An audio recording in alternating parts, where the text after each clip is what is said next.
Hi everyone, आपका question है वर्तमान आर्थिक मंदी का प्रभाव भारत के सेवा क्षेत्र पर पड़ा, लिखें।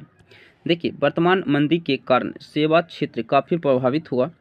उपभोक्ता की मांग बढ़ी है, परंतु उत्पादकों को उचित मूल्य नहीं मिल पा रहा है।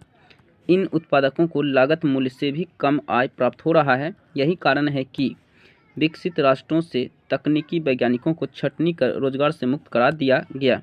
इसका प्रभाव भारत के उन वैज्ञानिकों को भी पड़ा जो दूसरे राष्ट्र में रोजगार कर रहे हैं।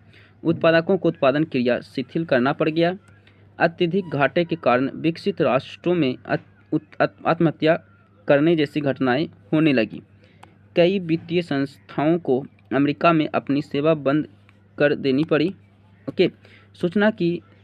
भारत की सूचना प्रौद्योगिकी क्षेत्र की मजबूती के कारण आर्थिक मंदी का प्रभाव कम पड़ा, पर बिहार राज्य में आर्थिक मंदी का प्रभाव देखने को मिल रहा है।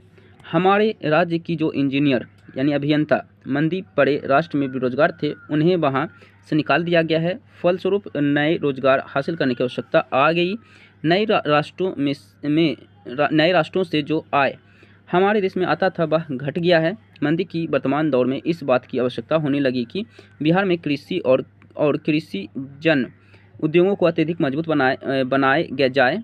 हालांकि वर्तमान मंदी का बुरा प्रभाव भारत में उतना नहीं देखने को मिला, पर इसका बुरा प्रभाव विकसित देशों पर पड़ा है।